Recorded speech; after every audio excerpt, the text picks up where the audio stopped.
బేహదు పరం మహాశాంతి. ఈరోజు పురుషార్థమునకు ధారణ పాయింట్స్.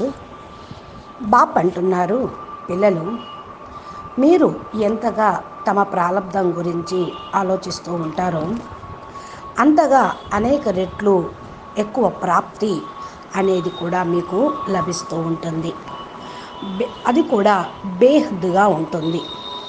ఎవరికైతే అనుమానం లేకుండా ఉంటుందో వారికి ప్రతి ఒక్క కార్యక్రమంలోనూ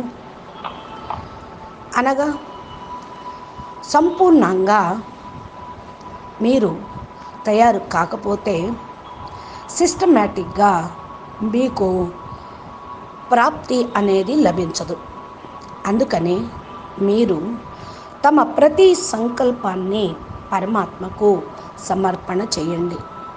పరమాత్మ బాపుకి సమర్పణ చేయకపోవటంతో తమ బుద్ధి బంధనాల్లో ఇరుక్కుపోతూ ఉంటుంది. ఎప్పుడైతే సమర్పణ చేసేస్తారో బంధన ముక్తులుగా అవుతారు. అనగా మీకు అన్నీ కూడా ఒక్క సెకండ్లో అనుభవం అవుతూ ఉంటాయి. పరమాత్మ బాపుకి సమర్పణ చేసేయండి మీ సంకల్పాలను. ఎలాంటి స్థితి ఉన్నప్పటికీ మీకు ప్రాప్తులు లభించటం ప్రారంభమవుతూ ఉంటాయి. సంపూర్ణంగా అనగా తేలికదనంగా అనగా పూర్తి స్వతంత్రంగా భర్పూరుగా ఖుషీగా నిండుగా మీ ఆత్మ ఉండిపోతుంది. పరమాత్మ బాపు యొక్క ఒక్కొక్క మాట పైన పూర్తి నిశ్చయం అనేది ఉండాలి. పిల్లలు ఏ విధమైన చిక్కులు ఉన్నా సమస్యల్లో ఉన్నా మీకు వాటి నుండి బయటపడటానికి టైం అనేది పట్టదు. ఎందుకంటే బయటపడేటువంటి విధి మీకు ఒక్క సెకండ్ కంటే తక్కువ సమయంలోనే బాపు ద్వారా మీకు లభిస్తుంది.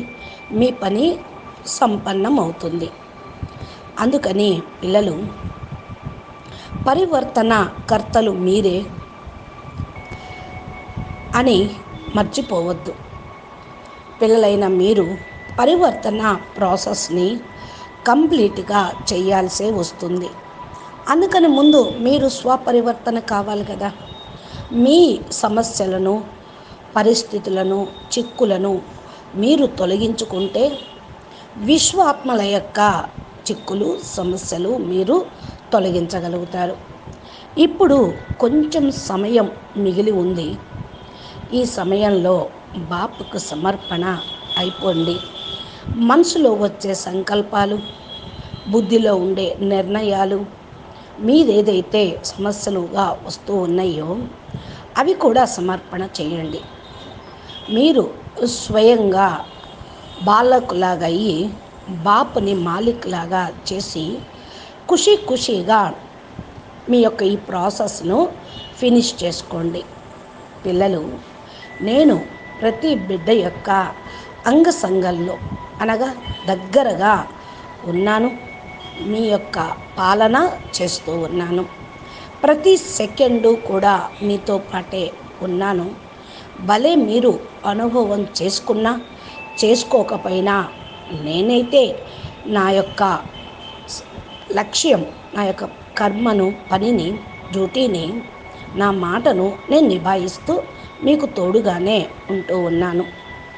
ఏ పిల్లలైతే సికీలదేగా లాడ్లే పిల్లలుగా ఉంటూ ఉంటారో వాళ్ళు కొద్దిగా ఏదన్నా ప్రాబ్లంలో ఉన్నా సరే బాప్ అక్కడ హాజరైపోతారు. మరి మీరు లాడ్లే అపురూపమైన పిల్లలే కదా, మరి మీకెందుకు హాజరు కారు బాపు? నేను అపురూపమైన బిడ్డను, ప్రియాతి ప్రియమైన బిడ్డను అనుకుంటూ మీరు ఉంటే అంతిమ గడియలో కూడా నేను ప్రతి ఒక్క బిడ్డకు తోడుగా ఉంటూ పాలన చేస్తూనే ఉంటాను. ఇప్పుడైతే పరివర్తన అయ్యేదే ఉంది, జరిగిపోతూనే ఉంది, తప్పకుండా అవుతుంది. పరివర్తన్ హువా కి హువా. ఈ మాటని సదా స్మృతిలో ఉంచుకోండి. అచ్చా, పరం శాంతి.